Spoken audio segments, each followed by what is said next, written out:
Buenos días a todas y todos. Estamos en una emisión de Efecto Violeta. Esta es una emisión especial porque tenemos en nuestro estudio de Efecto Violeta Migración Afectiva a nuestra querida San Juana Martínez, que es una periodista reconocidísima en México, es una mujer muy valiente que ha hecho unas investigaciones excepcionales. Vamos a hablar ahorita de ello. También se encuentra con nosotros Lucina Catman, que es vicepresidenta internacional de PEN International, y se encuentra Cordelia Rizzo, que es feminista, activista, y vamos a tener hoy una plática de mujeres, entre mujeres, y vamos a hablar de cómo hacer periodismo en México sin morir en el intento. Esto es Efecto Violeta. Bienvenidas y bienvenidos. Comenzamos.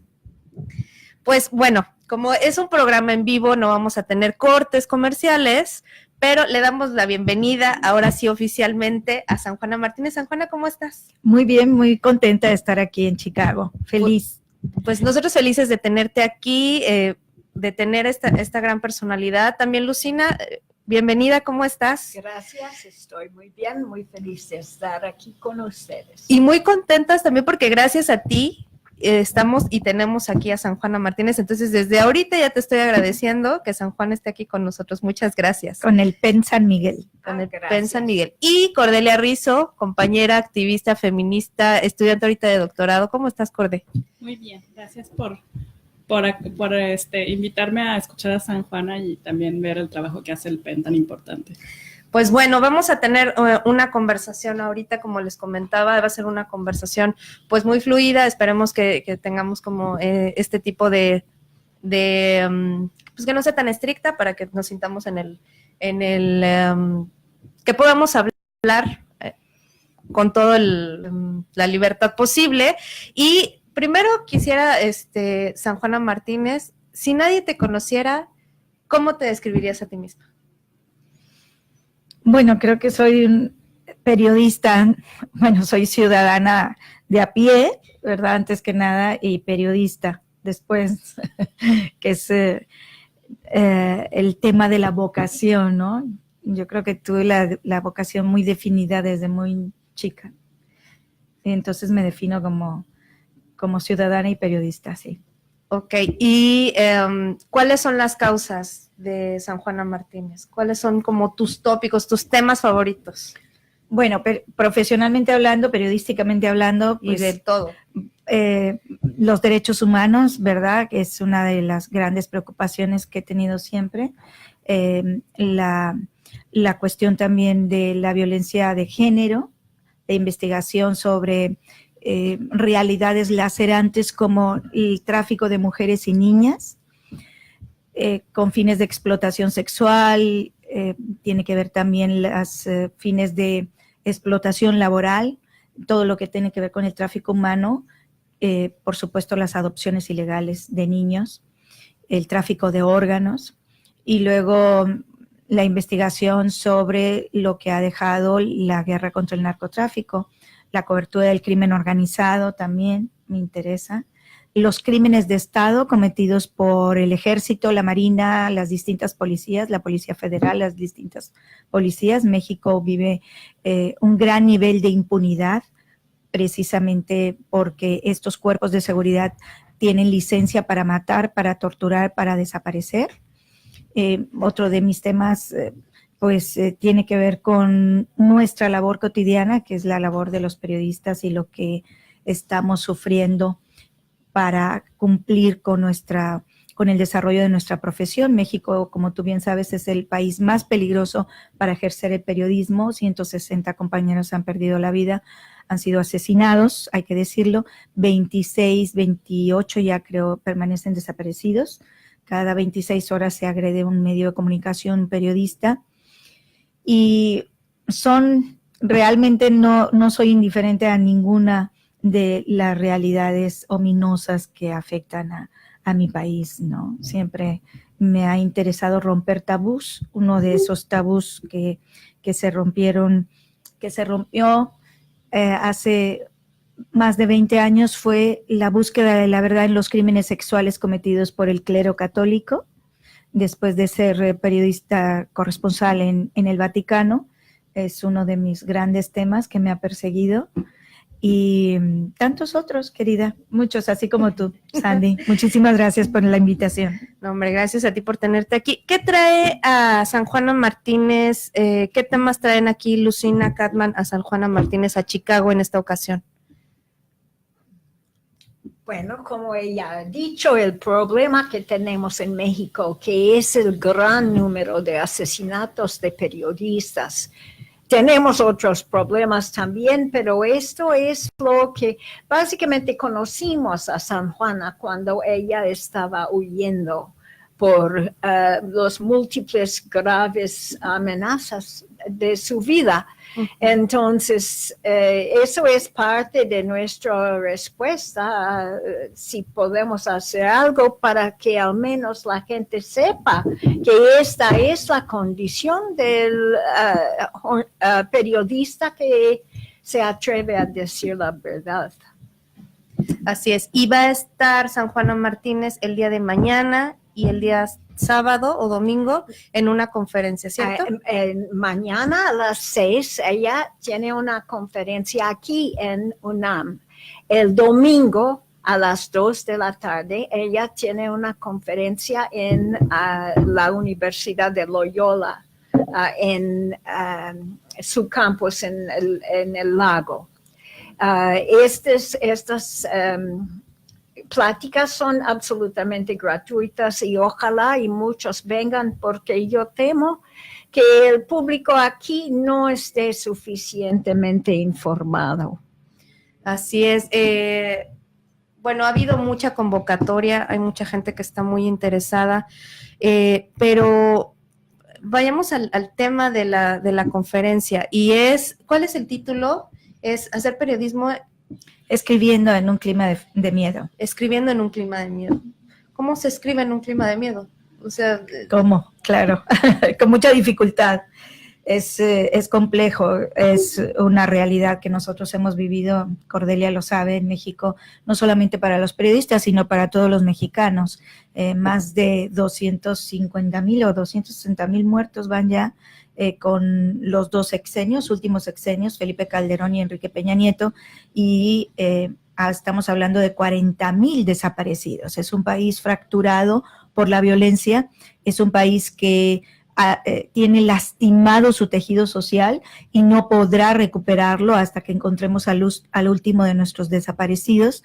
Y es una violencia que indefectiblemente pues tiene que tocar y afectar al gremio periodístico, a quienes nos dedicamos a desvelar las zonas oscuras del poder o los distintos poderes, a quienes nos dedicamos desde la independencia y la crítica, exhibir las corruptelas, de exhibir los crímenes de Estado, de escribir las realidades ominosas, como antes dije, ¿no? Entonces, se escribe con miedo, sí, hay que decirlo. Yo, en mi caso personal, trabajé 20 años en otros países, algunos con conflictos bélicos como corresponsal, y la verdad que el miedo que se siente en México no lo he sentido en ninguna otra parte. Así es. Por desgracia. Es una realidad lacerante. Mucha de la gente que ha salido de México, lo comentábamos antes de entrar a la entrevista, pues una de las causas es efectivamente la económica, pero también es el miedo de estar y de vivir en México. Una de tus causas también, y de lo que has escrito mucho, es sobre migración. Sí. Y sobre feminismo. Uh-huh. Y bueno, este programa habla muchísimo de los feminicidios y de cómo muchas de las mujeres que viven en México han tenido que salir del país, porque si no sales del país no sobrevives. Claro. Hace el poco, exilio. Exactamente, el autoexilio. El autoexilio es uno de los métodos, ¿verdad?, más comunes. Y yo recuerdo que hace unos meses escribiste una crónica sobre una compañera feminista que sufrió una detención arbitraria por parte de la policía en Acapulco, en Guerrero. Sí. Una compañera feminista muy activa en México, y recuerdo que los comentarios hacia ti eran terribles. Devastadores. Devastadores. Sí. Como si tú hubieras sido la policía que la hubiera detenido. Y que la agredió, ¿no? Sexualmente. No, imagínate ahora, digo, estoy viviendo ese momento, en este momento, valga la redundancia, con una columna que acabo de publicar el lunes sobre la transfobia, a propósito de Miss España, del triunfo de Miss España. Y está titulada La transfobia mata, Miss España no. Entonces, he recibido más de 1000 comentarios en mis redes sociales, más de 1000, muchísimos más, y son tan agresivos. Bueno, por supuesto no me bajan de machorra, lesbiana. Bueno, hay alguien que dice que soy travesti. Okay, claro. que por eso defiendo a los transexuales. Eso es todo un halago, ¿eh? Exactamente. Sí, requiere mucho. Mi respeto, sí, mis respetos, porque realmente es muy complicado. Y mis respetos para los transexuales, para su vida de sufrimiento, para esta vida que tienen heroica y que merecen respeto. Entonces, es una cuestión de respeto, de tolerancia, de reivindicar el derecho a hacer lo que uno quiera hacer y de tener todas las oportunidades, todos, ¿no? Y todas. Y digo todos porque dicen que ahora ya no está bien visto lo de todos y todas, y además es que en este gran abanico de sexualidades o de preferencias sexuales, pues hay de todo. Afortunadamente en esta vida eso suma en lugar de restar. Entonces recuerdo que esa agresión sexual de nuestra compañera feminista fue muy terrible porque pues de pronto desmontaron desde la oficialidad la posibilidad de que haya sido agredida, la incriminaron, hicieron todo un montaje, un show con la policía. Esto fue en Tlapa, ¿te acuerdas? Tlapa Guerrero. Hicieron todo un montaje para demostrar que la policía era inocente, que era indígena, que era madre soltera y que todo eran mentiras, y que publica la policía un video que se supone que lo filtran a los medios oficialistas, y a ella empieza a sufrir un linchamiento atroz durante semanas, durante meses. Terrible. Y por supuesto, pues ahí va el mensajero, que en este caso la periodista fui yo la que publicó esa terrible historia. Pero es que tal parecería entonces que como periodistas, que como comunicadores, comunicadoras, tenemos que escoger los temas que no afecten a la sociedad, que no vayan a recibir comentarios negativos, ¿no? Sí, de hecho te dicen eso, ¿no? ¿Por qué no escribes de cosas más bonitas? ¿O por qué no escribes? ¿Tú escoges ser polémica? ¿Escoges ser polémica? ¡Claro que no! Y dices, hoy voy a hablar de transfobia porque... Claro que no, de ninguna manera. O sea, yo pienso que hay temas que dan miedo a abordar y escribirlos, pero que los tenemos que hacer. O sea, más allá del miedo hay que vencerlo. Hay que decirlo, porque ese es el título de la conferencia, que el miedo a nosotros no nos paraliza, al contrario.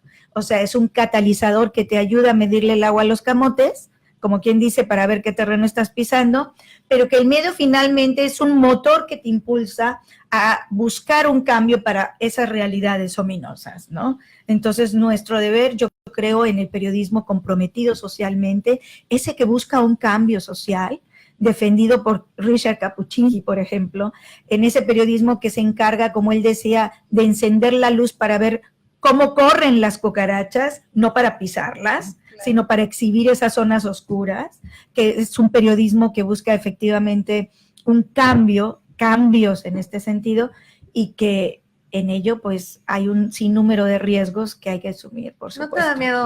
¿No te da miedo que te asesinen? Bueno, he pensado en la muerte. De hecho, tengo ya todo muy bien planeado. Es un poco lúgubre decirlo, pero he decidido planear la situación de mis seres queridos en un momento dado de que yo no esté, ¿no? O sea, es una realidad. Fíjate que mi compañera Miroslava Brecht, nosotros perdimos 2 compañeros, los asesinaron en un año, compañeros de la jornada, Miroslava Brecht en Chihuahua y Javier Valdés en Sinaloa.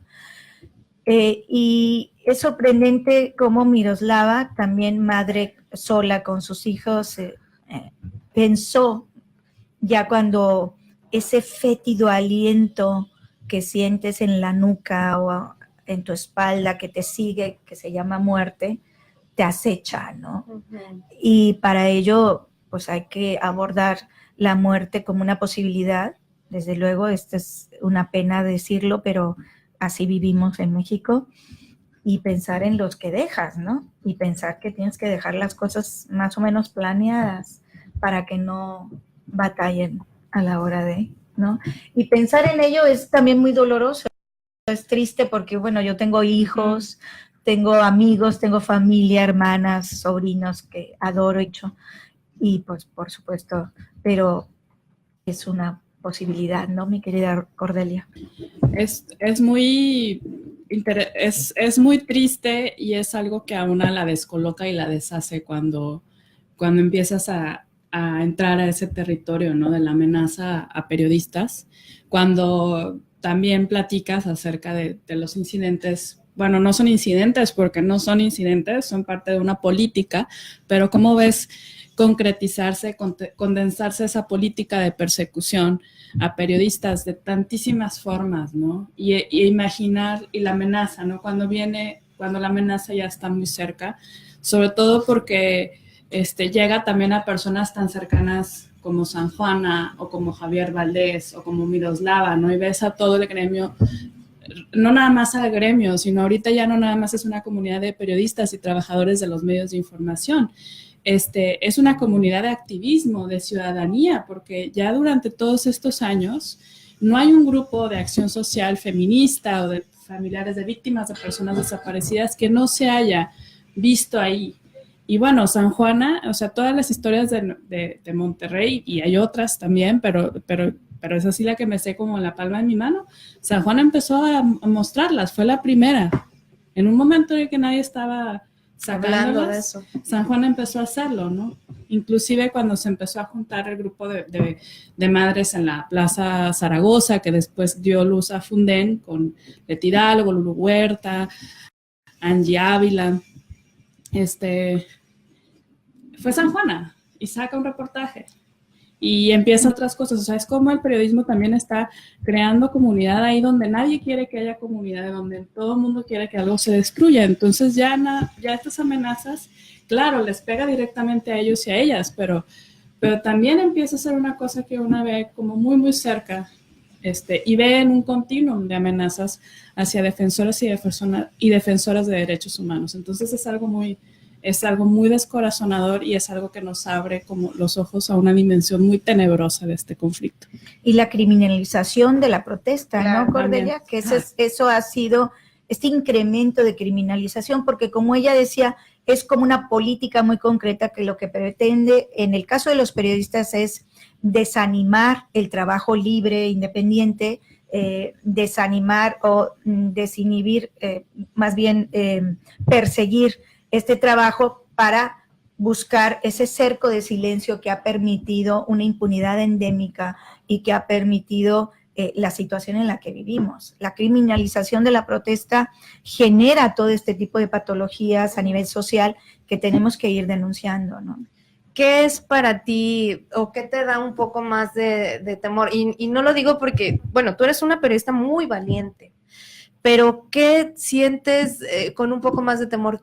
¿Hablar del gobierno o hablar del narco? Porque por los dos lados, o por ejemplo de la iglesia, ¿no? Claro. Porque son poderes que te acaban, que te merman y bueno, que te matan. Estuviste muy metida en lo del cártel Jalisco, estuviste muy metida en temas de pederastia clerical y pues del gobierno, el libro de, ¿no? Las amantes del poder, claro. El actual libro, el que acabas de sacar, La señora Calderón. La señora Calderón, es fuertísimo también. O sea, para ti, ¿qué es peor, hablar de quién?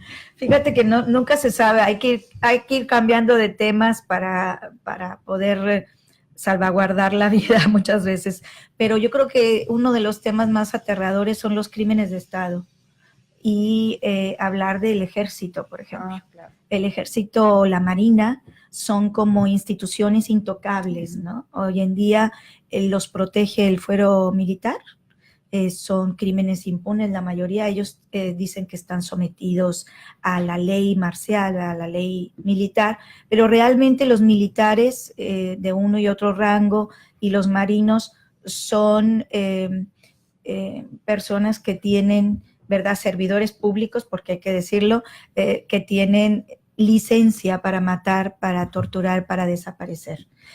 Y lo digo así de claro porque cada vez que yo toco el tema militar, ellos gastan muchísimos, el gobierno mexicano gasta muchos millones de pesos en espiarnos, para empezar.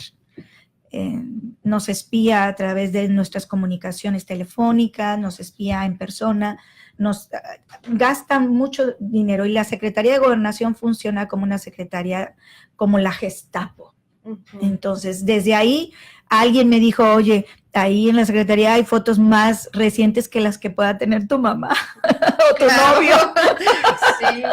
Es así, o sea, gasta cantidades impresionantes. Entonces, cada vez que yo toco el tema del ejército, por ejemplo, la última vez fue la crisis a la que hacía referencia Lucina, cuando el PEN San Miguel inmediatamente abordó mi tema y me ayudó, es en la desaparición forzada de los 43 normalistas de Ayotzinapa. En ese entonces, pues yo estaba investigando la participación del ejército, el vínculo que había entre los hornos crematorios clandestinos de los distintos campos militares, las prisiones clandestinas, y a partir de ahí, bueno, hubo un allanamiento a mi casa, que tiene todo el sello de la inteligencia militar, es decir, ¿por qué lo digo? Porque son siniestros, en serio, o sea, lo que hicieron fue abrir el cajón de mi ropa interior, manosearla, tirarla en la habitación y defecaron en el centro.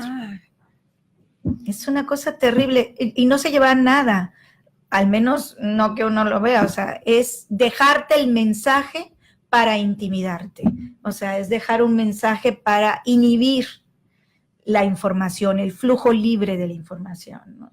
Entonces, en ese momento ya hay un coche afuera de mi casa, 24 horas, van cambiando de turno, te están vigilando, digo, es tan burdo y tan patético, claro. Me río por eso, porque ya en lugar de llorar hay que mejor reír.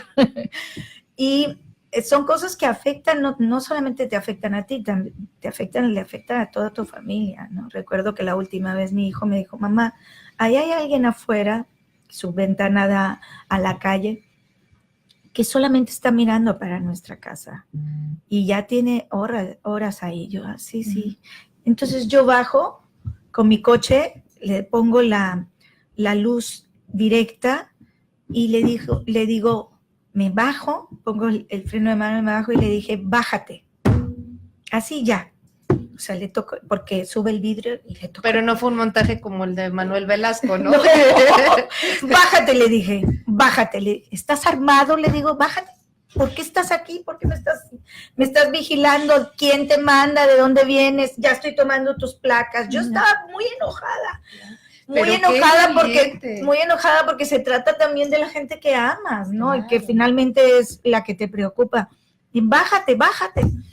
Y entonces el tipo le dije, porque entonces voy a llamar yo a la policía. ¿Qué estás haciendo aquí? Quiero que te vayas ya. Deja de estar aquí en mi casa. Es perturbador, es ilegal que me estés vigilando.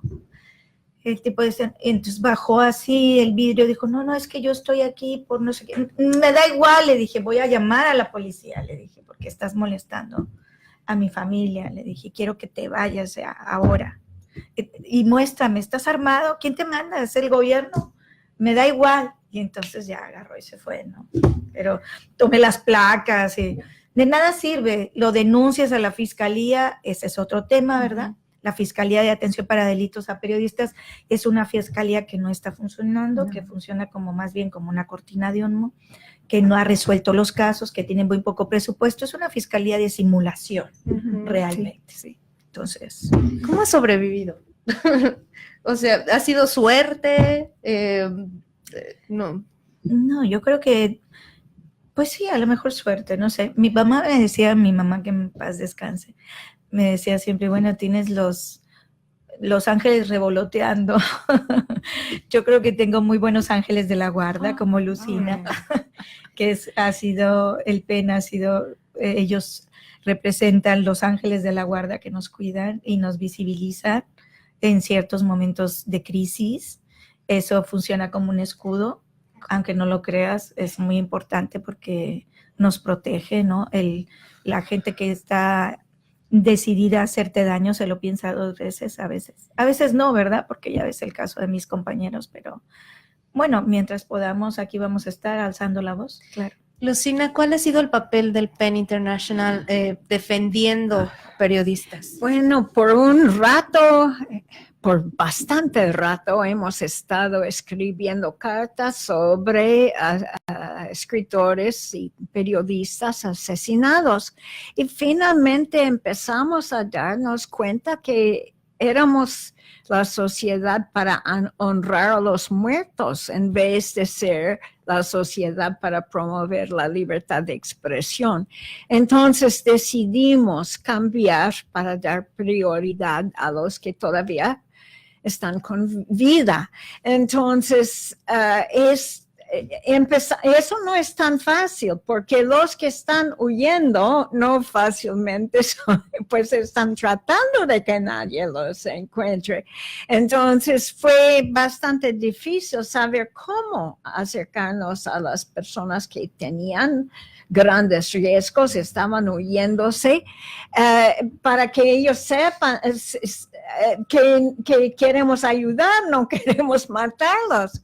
Entonces ha sido como un trabajo conjunto con una periodista que es presidenta del PEN de México, de la Ciudad de México, de nosotros, de 2-3 de nosotros del PEN de San Miguel, trabajando conjuntamente, sabiendo, escuchando bien para saber quién corre riesgo ahora, hoy. Y después buscar cómo puedo comunicarme con esa persona hoy o mañana al más tardar para ver si podemos ayudar realmente a salvar vidas.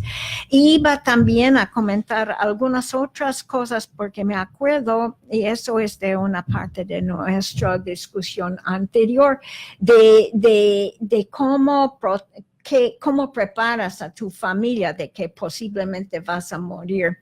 Y yo quiero mencionar que hay algunos que desaparecen en vez de morir. Y eso incluye a mujeres con niños. Y eso es una complicación muy difícil porque no puedes comprobar que la madre está muerta. Entonces, muchos de sus seguros, etcétera, no se puede cobrar, no se puede realizar. Entonces sus niños quedan en muy mal estado. Y quería mencionar eso también porque me acuerdo de eso y realmente admiro a San Juana y otros que están haciendo planes, porque las cosas que ella menciona, por ejemplo, de eso de la vigilancia en la calle de su casa, también mencionó Lidia Cacho. Hay todo un grupo y tienen a muchas mujeres en este grupo. Entre nuestros periodistas más valientes hay más de su porcentaje de mujeres y también gente indígena. Esos pues están muriendo mucho y es horrible que hay que hacer planes por si uno muere, sobre todo para una joven, pero es totalmente necesario y debemos ser realistas de eso. Uh-huh. Así es. Pues ojalá que ya no sea necesario o que se vuelva menos necesario hacer ese tipo de planes, pero también como que ha sido muy evidente la persecución,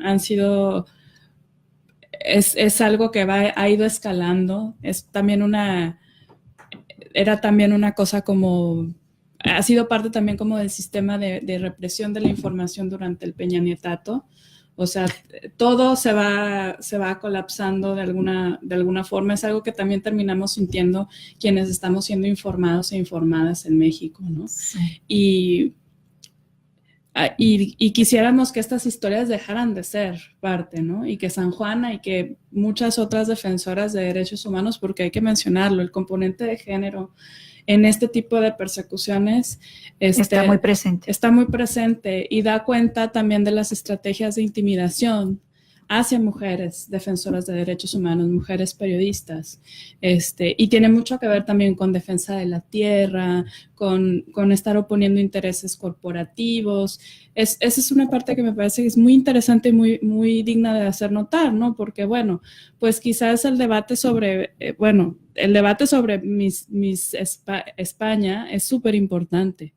Es actual porque las mujeres transgénero y sobre todo las mujeres transgénero están en riesgo de morir muy jóvenes y están en vulnerabilidad también de suicidarse, pero también están todos los intereses que a través de eso se empieza a atacar, ¿no? Un modelo de familia, un modelo de consumo, un espacio que se quiere conquistar, una voz que aparte está revelando cosas y que no nada más incomoda, sino que está contagiando socialmente. O sea, ¿cuántas veces no contagiaron socialmente?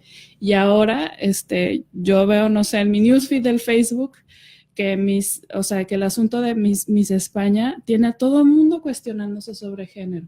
A todo el mundo. Tanta gente troleando a San Juana y agrediéndola, pero también tiene un número, es proporcional o significativo a las personas que están repensando todo esto. Claro, pero muy importante y qué bien que mencionas, Cordelia, el tema de la diferencia de la violencia que afecta a mis colegas periodistas al de la violencia contra las periodistas. Por eso, CIMAC y otras colegas que estamos juntas en una organización de defensoras de derechos humanos que es mesoamericana, somos más de 600, muchas periodistas también están ahí y comunicadoras, pues decidieron, y yo apoyé esa moción, hacer un informe aparte para la violencia contra las periodistas por este componente de género. O sea, a mis colegas difícilmente les van a amenazar diciendo te vamos a violar, ¿no? Claro. O diciéndole eres una puta, eres un esto,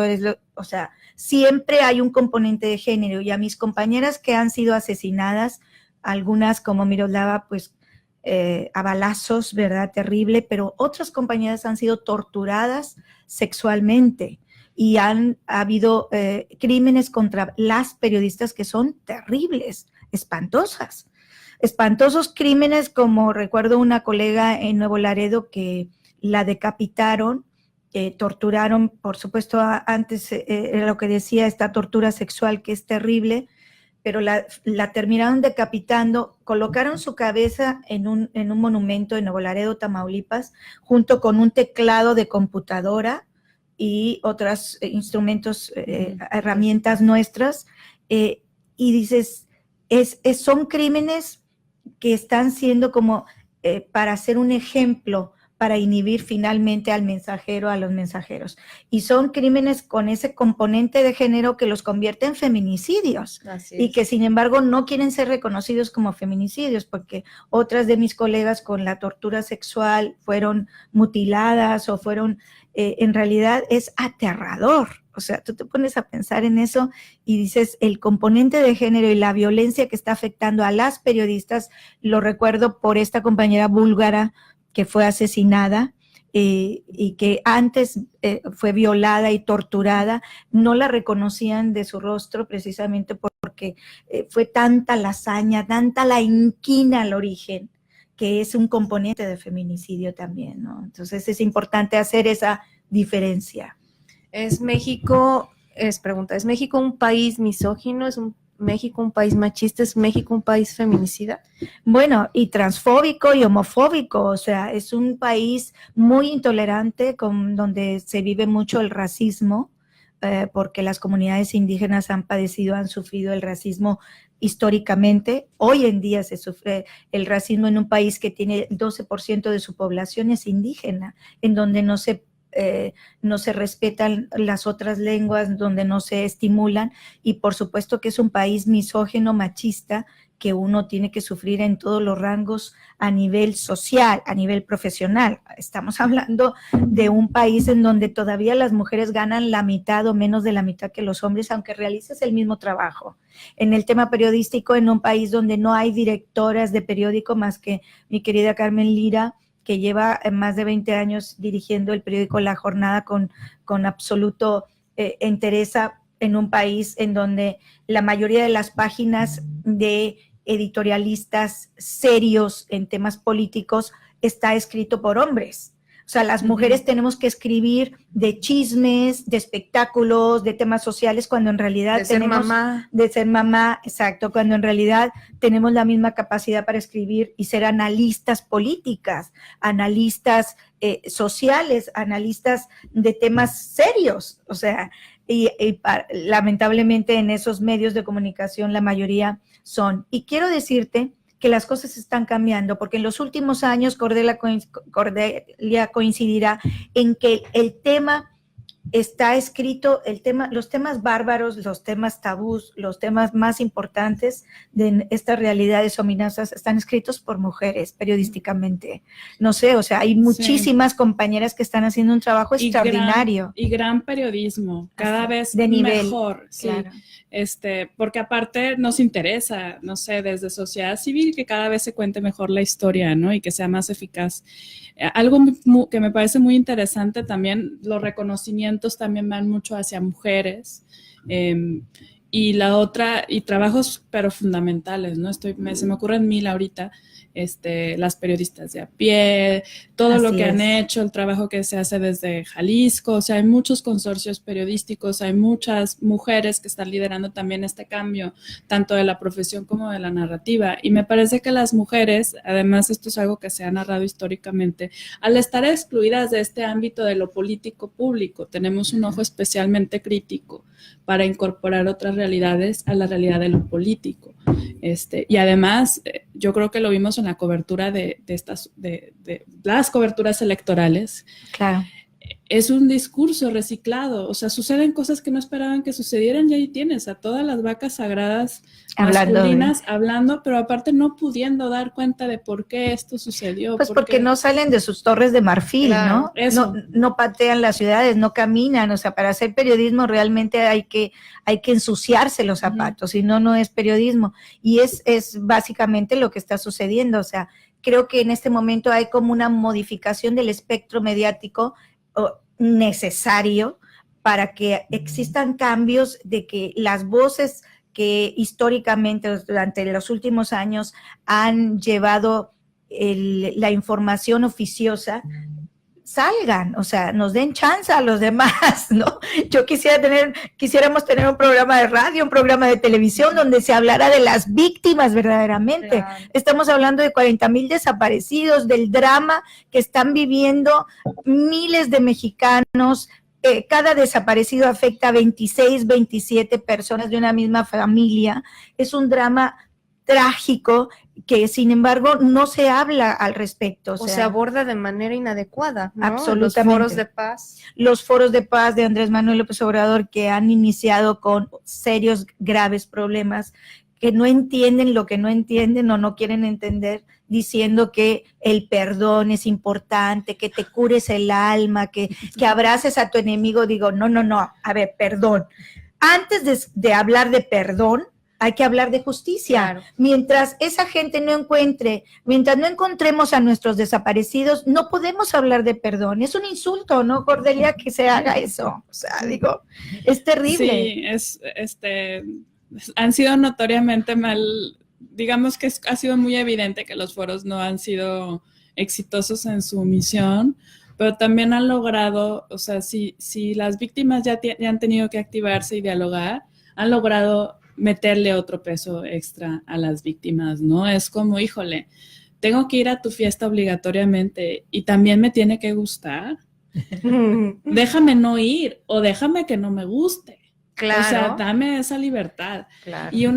Y esto es algo para lo que también creo que ciertas tradiciones feministas están muy equipadas para entender los procesos de desgaste social, ¿no? El desgaste básico de trasladarte a un espacio geográfico lejos. En Monterrey yo sé que el foro estuvo en una institución muy buena, muy bonita, pero lejos de cualquier acceso por transporte público, y las víctimas no solo tienen automóviles, también se tienen que mover, y se tienen que mover desde, no sé, Ciénega de Flores, Apodaca, o sea, geografías muy distintas, ¿no? Entonces, que desde ese corazón de la insensibilidad, todo el lenguaje partió un poco así, y veías las fotos, o sea, veías lo que se había dicho y los resultados. Dices, bueno, ¿por qué están haciendo esto? ¿Cuál es el fin de esto? Claro, ni físicamente, fíjate, esta cosa de los estrados, de los escenarios, ¿verdad? Está mal planteada, o sea, las autoridades no pueden estar, tienen que estar al mismo nivel de las víctimas, porque se supone que se está buscando o se está institucionalizando un proceso de paz. Y yo digo que el proceso de paz no puede empezar mientras no se haga justicia en estos temas. O sea, hay una sed de justicia legítima, porque muchos de esos desaparecidos, de los más de 260,000 muertos, saben quiénes son los asesinos, y sin embargo los asesinos están en la calle. Las víctimas tienen que convivir con los verdugos. Claro. O sea, van caminando por la calle y se encuentran al militar, al policía que desapareció a su hijo, a su marido, a su hija. Entonces, claro, eso es lo que no puede ser. O sea, para hablar de una reconstrucción de un país como México, que han dejado casi en ruinas, con un tejido social seriamente dañado, tenemos que hablar primero de justicia. Les guste o no a Andrés Manuel, en la República del Amor, en de que todo se va a perdonar, pues no, perdón, no. O sea, el perdón no se puede hablar todavía. Entonces, es justicia, justicia, justicia. Y después ya veremos, ¿verdad? Pero ni perdón ni olvido, claro que no. Claro que sí. San Juana, acabas de hablar de un tema que me parece que va a ser toral en esta nueva administración, que es la administración y la procuración de la justicia.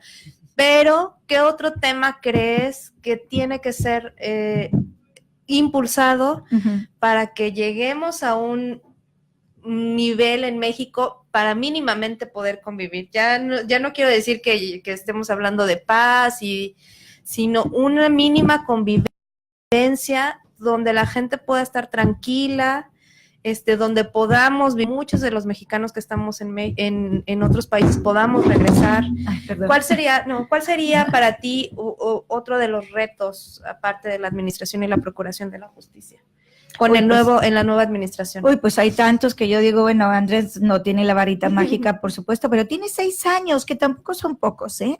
O sea, yo digo que en 6 años, si quiere hacer cambios, los va a poder hacer. Pero, a ver, tú que has visto lo de los cárteles, has estado metido en el tema del narcotráfico, ¿tú crees que el tema de la droga por ahí se le puede entrar? Pues mira, la estrategia de seguridad de Peña Nieto y de Calderón ha sido totalmente errónea. Y en eso coincide también mi amiga Cordelia, es absolutamente errónea, porque se ha buscado nada más una persecución del crimen organizado policial, sin ninguna medida social alrededor, ¿no? El narcotráfico es una gran nebulosa de la que nunca vas a acabar de esa manera. Se habla de la despenalización de las drogas, o bueno, hay otros términos que se han utilizado al respecto para acabar con este mercado negro. Pero yo creo que el tema del narcotráfico es tan inmenso. Fíjate, Calderón cuando llega había 7 cárteles de la droga, y de pronto ahora hay como 80 cárteles de la droga. La diversificación de los cárteles de la droga en pequeñas células es el pan de cada día. Y el cambio de nomenclatura, ¿verdad? La mano con pelos, o sea, nombres de los cárteles que uno ni siquiera sospechaba. Antes los Zetas, ahora el cártel del Noreste, ¿verdad? O la línea, el cártel de Juárez. Nosotros teníamos la geografía del crimen organizado claramente planteada, ¿no? Pero después, pues hay esta gran nebulosa que no se va a terminar solamente con medidas policíacas o con la militarización, que ha sido uno de los graves errores. La militarización en México, el uso del ejército sin haberlo preparado para salir a las calles, ha generado inmensas denuncias de graves violaciones masivas de derechos humanos. O sea, estamos hablando que esa militarización está generando permanentemente crímenes de Estado que permanecen en la impunidad. Entonces, son estrategias fallidas que necesitamos repensar. ¿Cómo combatir el narcotráfico? Tal vez tendríamos que hablar de una vez por todas de esta, no despenalización, pero de esta ni siquiera legalización, pero sí de esta visión más progresista sobre las drogas. Es decir, el alcohol en Estados Unidos era prohibido en aquellos años y generaba un mercado negro, ¿verdad? Y finalmente es legal. Entonces, yo creo que ese es uno de los futuros de la droga, ¿no? Terminar con este mercado negro que genera miles de millones de dólares en ganancias a los grandes capos del narcotráfico vinculados a los gobiernos, porque los cárteles de la droga no podrían existir si no están vinculados a los gobiernos, claro, obvio, ni a las autoridades. ¿Cuántos militares están metidos en eso? ¿Cuántos marinos son los que protegían al Chapo? ¿Y cuántos gobernadores? ¿Cuántos gobernadores, alcaldes, presidentes de la República? Entonces, seamos serios. En este momento, la hegemonía de los cárteles de la droga, del narcotráfico, está centrada en el cártel Jalisco Nueva Generación, que es un cártel absolutamente poderoso, que en su momento, como lo fue el cártel de Sinaloa, que ha caído en desgracia, fue el capo del sexenio de Vicente Fox y el capo del sexenio de Calderón. Ustedes recordarán cómo se escapó de manera novelesca, ¿verdad?, el Chapo Guzmán, y que ahora ha caído en desgracia con el Chapo desde Nueva York, ¿no?, en donde lo tienen, que está deprimido, ¿verdad? Pobrecito, que no lo dejan, no le apagan la luz. No le apagan la luz para dormir, pero ya ves, viene su esposa rodeada de riqueza a verlo, todas las citas de la visita conyugal. Pero lo que quiero decir es que a partir de ahí, ahora es el Mencho, el poderosísimo, y sin embargo, la gente que vive en Jalisco dice que todo el mundo sabe dónde vive el Mencho. Igual que el Chapo en su momento, que vivía ahí en La Tuna o que andaba recorriendo Culiacán o Badiraguato, el pueblo ilustre de los narcotráficos, pero también de gente muy linda, porque yo he estado ahí, no hay derecho que se le estigmatice, pero es igual con el Mencho y es igual con el Queenies y todos estos del cártel Jalisco Nueva Generación, que todo el mundo sabe, menos la PGR, menos el Ejército y menos la Marina, o a lo mejor sí sabe, y por eso el señor sigue operando. Es uno de los cárteles más poderosos, es el hombre más rico del mundo, se señala ya, yo no sé si va a estar próximamente en la lista de Forbes, pero como lo estuvo en su momento el Chapo Guzmán, pero es ciertamente preocupante. ¿Qué va a hacer el próximo gobierno? Pues lo que debería es tomarse en serio el tema de las drogas para liberarlas, ¿no? Y para acabar con este mercado negro que finalmente beneficia también a Estados Unidos, porque Estados Unidos pone los consumidores, es el país con mayor número de consumidores del mundo, y nosotros ponemos los muertos, y no se vale esta relación tan desigual, ¿no? Oye, algo tiene que cambiar. Ahorita que hablas de esta relación México-Estados Unidos y que salió hace poco precisamente en la jornada una investigación donde dicen que esos, muchos de los vehículos en los que estaban los normalistas de Ayotzinapa venían para Chicago. Sí. ¿Leíste más o menos eso? Sí. ¿Qué relación hay entre los cárteles? Hay varias teorías, y por supuesto que hay un vínculo. Los Zetas operan en la frontera, en Texas, en Arizona, o sea, se ha descubierto, hay un juicio en este momento en Texas sobre la operación de los Zetas, ¿verdad? Y pues no es una operación nada más así, o sea, se encargan del trasiego de droga. Estamos hablando de miles de kilos de marihuana y de cocaína que entran en Estados Unidos de manera libre y recorren este país como si nada, como si aquí no hubiera corruptos policías. O sea, también hay policías corruptos igual que en México. Entonces, este trasiego de drogas pues finalmente es lo que es una de las hipótesis en el caso de la desaparición forzada de los 43 normalistas de Ayotzinapa. Se dice que esos camiones que secuestraron, los chavos los secuestraron, hay que decirlo, que es una práctica común para protestar, ir al DF para protestar por el 2 de octubre, pero que estaban llenos de droga. Yo creo que ahí hay una implicación del ejército que no se ha investigado, por obvias razones. Se protege a la institución, por activa y por pasiva, y debería el grupo de expertos del GI, ya lo había dicho, que tendrían que haber sido investigados, interrogados los miembros del batallón 28 que estaban situados muy cerca de donde fueron secuestrados los chavos, donde fueron desaparecidos, y que fueron testigos de todo, a lo mejor partícipes. ¿De qué manera participó el ejército? Eso es lo que estamos exigiendo, que se acabe la impunidad contra el ejército, que Andrés Manuel López Obrador llegue y diga la verdad a los padres y a toda la sociedad mexicana de lo que les pasó a esos 43 muchachos que están desaparecidos y que vivos los queremos, así como vivos se los llevaron.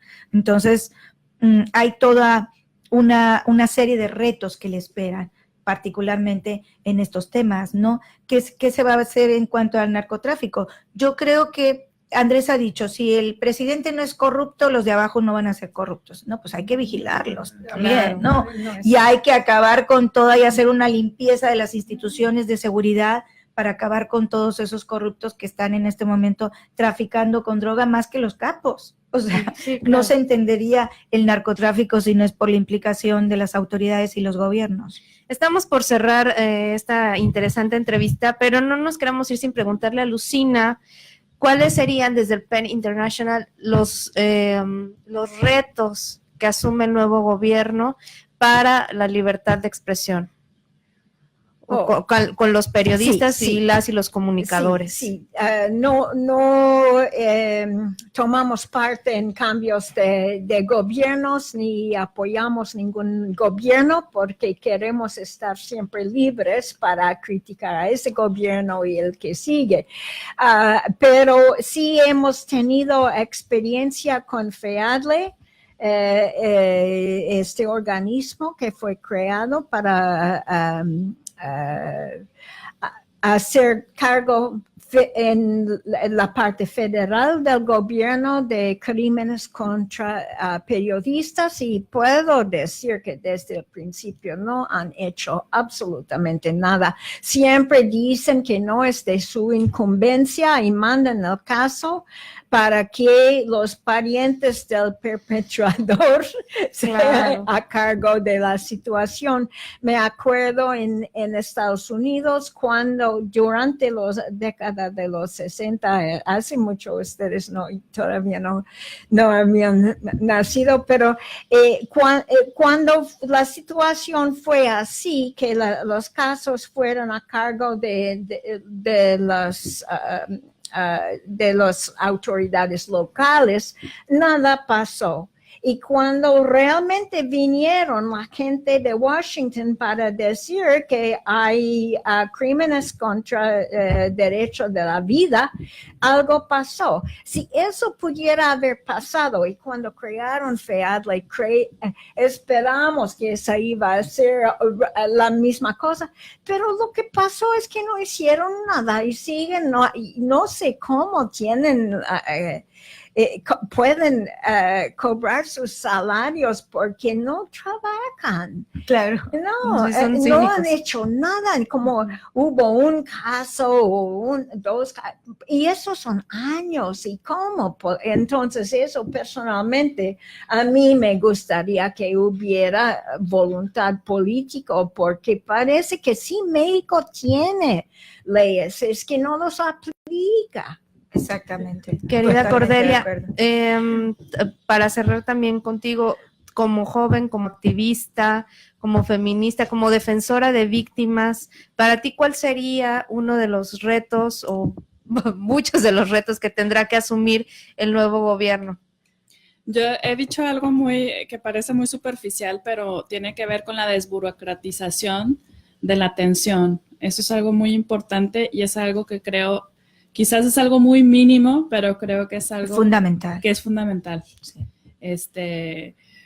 Más allá de destapar los grandes intereses, que eso creo que es sujeto de ver que sí y que no, va a ser la prueba de fuego. Yo estoy con la prueba mínima, que es desburocratizar, no revictimizar. Uh-huh. Sí.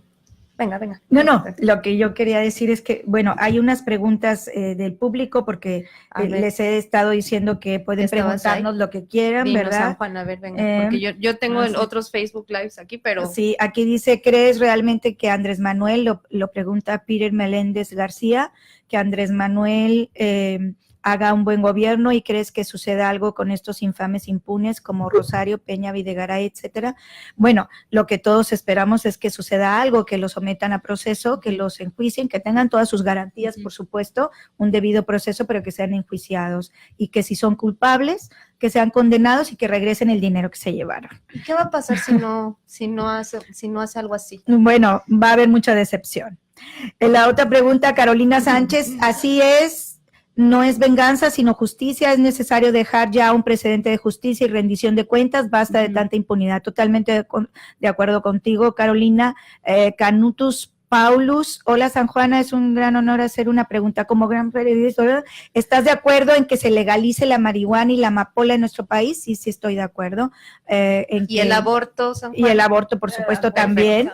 Necesitamos que se legalicen muchas cosas también. ¿Cuál sería, Carolina Sánchez, cuál sería la figura jurídica que debemos usar para que se castigue a todos los servidores públicos que han usado sus puestos para enriquecerse a costa del bienestar de la gente? Bueno, la figura pública es la que funciona para el resto de los mortales, para el resto de los mexicanos, que es un juicio con todas las garantías, ¿verdad? Ser sometidos a juicio. Y pues aquí está ya otra tuya, ¿verdad? Seidy Choreño. Así es, mi hermana, gracias. Ok, hermana. Podemos aportar desde nuestro lugar para colaborar a acciones de justicia, pues se ha visto que visibilizar los temas de violencia no han frenado las muertes y desapariciones, nos siguen matando y desapareciendo. Pero yo creo que es muy importante visibilizarlo. Trabajar como ciudadanos, hacer ciudadanía significa no quedarse quieto en su sillón de confort, es salir, reivindicar estos cambios, y salir de ese sillón de confort significa ir a las protestas, hacer de la protesta social un modus vivendi, ¿verdad? O sea, hablar esas causas nobles, esas causas, porque no nos afectan, pero les afectan a todos. A veces no nos afectan particularmente, ¿no? Pero le afectan a todos y por el bien de México y de la humanidad tenemos que hacerlo. Pues los invitamos desde aquí a que asistan mañana aquí a la UNAM Chicago 6 a 8 en el 350 West Erie Street y también el sábado. No, domingo. Ay, yo estoy con mi sábado, perdón. El domingo. A las 2. En Loyola University. Sí. A las 2 de la tarde y la conferencia se llama ¿Escribir con miedo? Escribiendo con miedo, sí, en un clima de miedo.